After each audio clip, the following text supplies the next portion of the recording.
Cage Michio, a lonely boy, was playing a game. Suddenly, he wakes up on a farm and immediately realizes he is now inside the game he was playing last night. He sees his status and finds his rank at level 1. With his Identify power, he equips a sword with offensive power 5x, HP absorption, MP absorption, and incantation interruption. He also finds a ring of determination, which increases offensive power and strength. He realizes that he received the bonus from the game. He gets fired up to fight and leaves the house, realizing he is starting the game in a peaceful village. He sees 2 men coming, so he hides.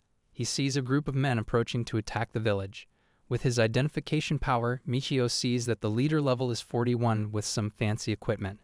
All the villagers try to hold them back, but they can't hold them back.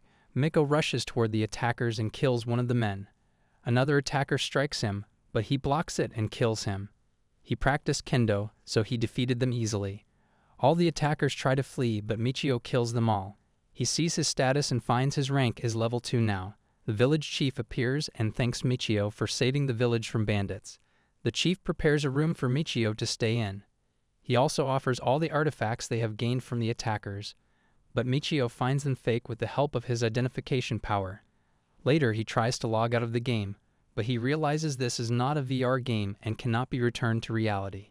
He freaks out, knowing he is stuck in the game. The village chief comes, offering him new clothes. Michio realized he had killed someone. Since he can't go back until he beats the game, he made up his mind to live in this new world.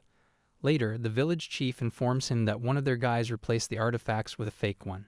He gives him the real artifacts and asks Michio to provide any punishment for the thief. But Michio asks the chief to give punishment according to their village rules. The chief marked the thief as a slave on a card. This card represents one's social status. The chief explains that in this world, those who steal are sold off as slaves, and half of the profit is given to the victim, and the remaining half is given to the slave family. The chief gives Michio the intelligence card and informs him that he can sell all the items at the nearest night station located in the town of Vale. So he decided to go there. The next day, Michio goes to Vale Night Station. A girl says that he will receive money for killing the bandit gang that hangs around this town. But first, she needs to check his card. After confirming that Michio's social status is okay, she gives him the money. While returning, he notices the atmosphere has become strange. The man tells him not to look around since there are some unsafe areas.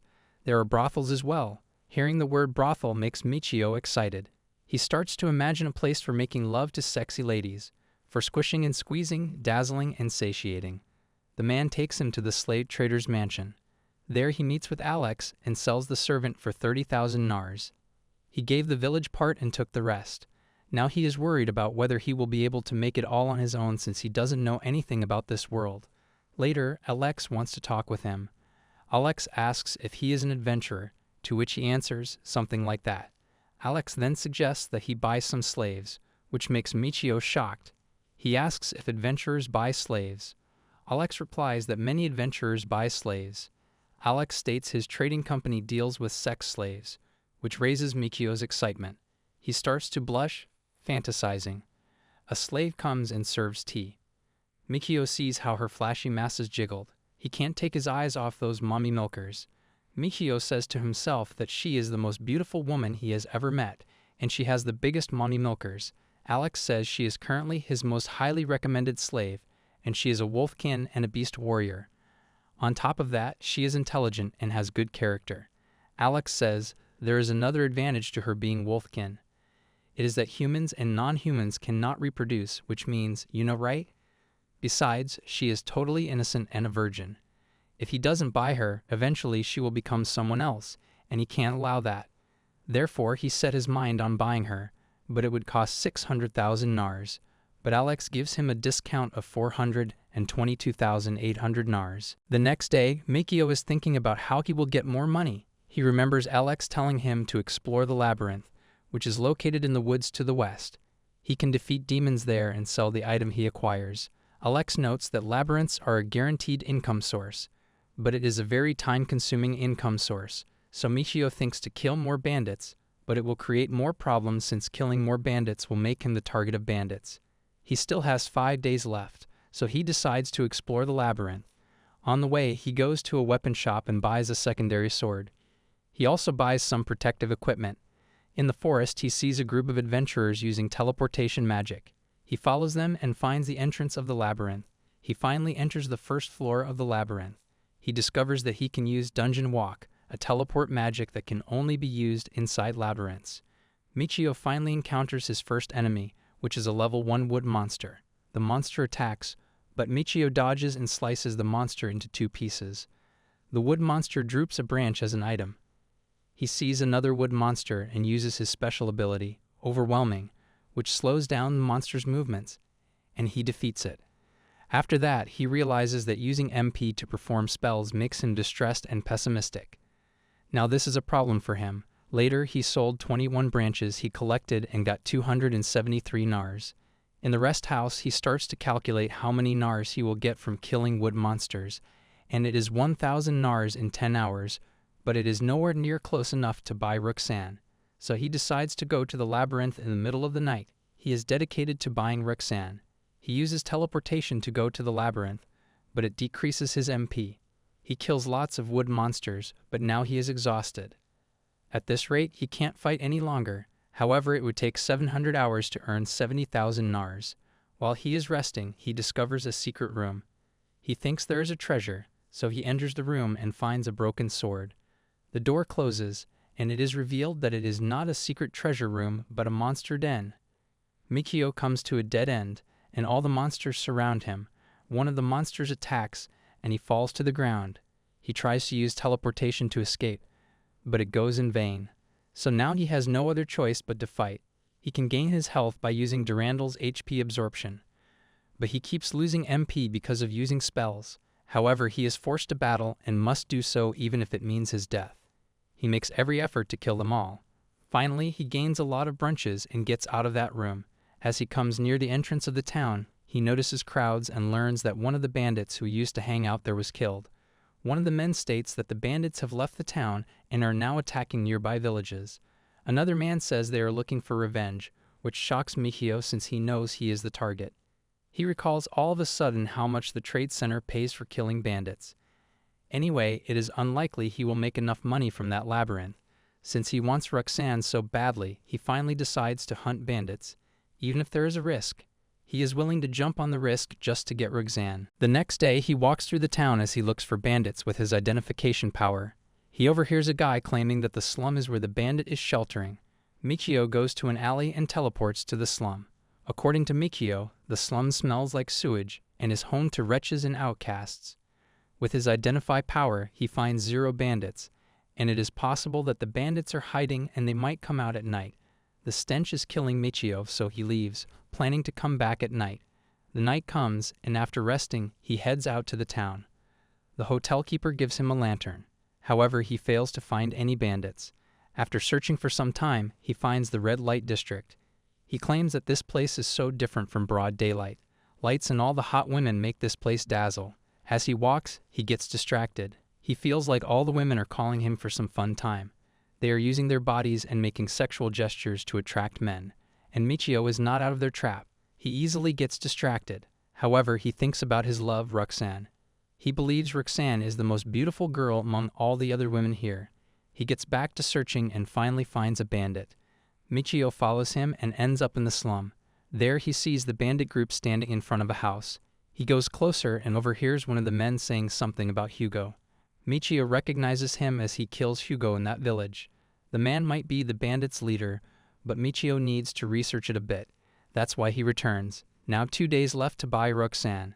After some investigation, he learns a lot about bandits. He discovers that the bandits are out for revenge, which is totally made up.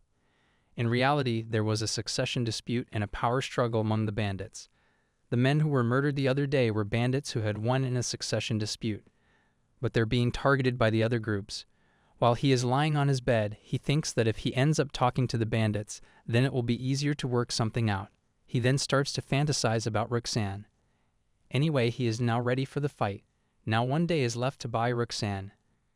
Michio approaches the man and shows him the thief's bandana. Michio says he will give this to him if he tells him the information he needs. The guy leads him into a room and explains that there was a succession dispute a short while ago and Hugo was going to take control, but several other factions teamed together and drove Hugo out of the town.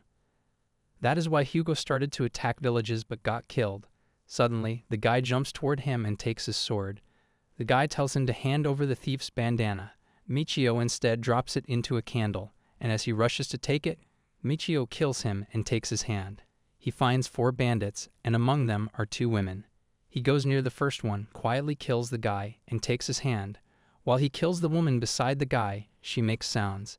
As a result, the second woman wakes up, and Michio hides behind a wall. As she passes, he separates her head from the body. The last guy with level 35 notices it. So Michio teleports to the entrance of the house. As the guy leaves the house, he kills the guy and takes his hand. However, at this point, all the bandits were notified. Therefore, it is risky to retrieve the female bandit's hand now. So he teleports to the labyrinth. Now he can't believe he did the unthinkable, although he lost MP from teleporting. In the woods, he rests a bit while his MP gets restored and collects the bandit's cards. His hand starts to shake as he realizes he is getting used to killing. Today is the last day to buy Roxanne.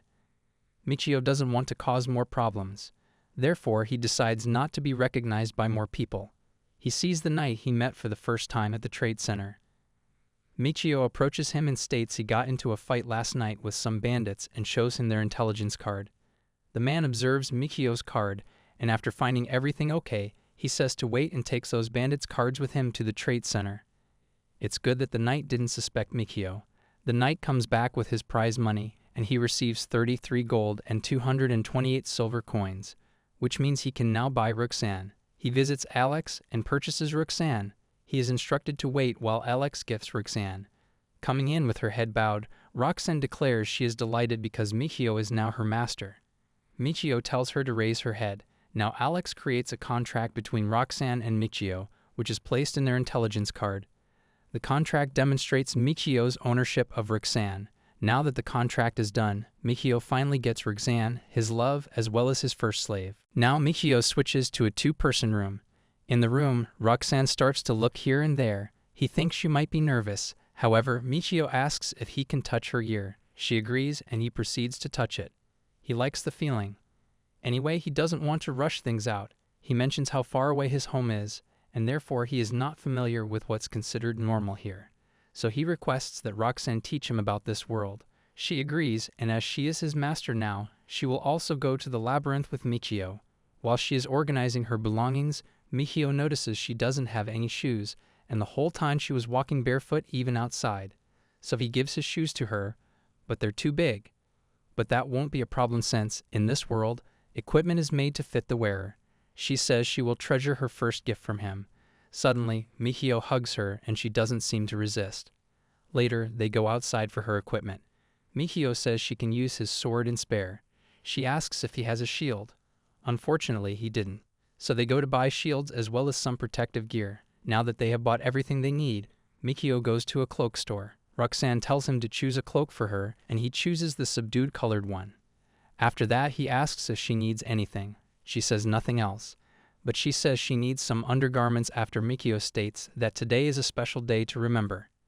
Michio again starts to fantasize about Roxanne in a swimsuit, but he swipes his thoughts away. It is getting dark, so they head back to the inn. Roxanne is a bit nervous. He tells her to sit, but he sits on the floor. He wants to sit her next to him, so he grabs her hand and makes her sit close to him. She states that she is fine sleeping in bed since some owners make their slaves sleep on the floor, but Michio finds it unfair and requests that she sleep with him. Then Roxanne starts to examine the equipment, which she finds okay. Michio says they should eat together, but she wants to try her new undergarments and starts to strip. While she is opening her undergarments, he cannot stop looking. She notices it and turns around. He sees her tail and says to himself that he has to touch it later. Roxanne finishes changing and the hotel manager brings hot water. He requests that she help wash his back. He removes his clothing and Roxanne starts to scrub her back. Michio wishes to take a bath. Roxanne explains that it is hard to get a large amount of hot water for a bath. Wealthy people can cover the expenses of a bath. Now that she has finished washing his back, he wants to wash hers too. Out of bloom, Roxanne takes off her clothes, revealing her mommy milkers, shocking Michio. While scrubbing her back, he tries to look at those massive milk machines, but just looking at them isn't enough, so he grabs those from behind, shocking her. He gives them a massage while noting how soft and bouncy it is, and it is so big that he can barely fit it in his hand. They are amazing.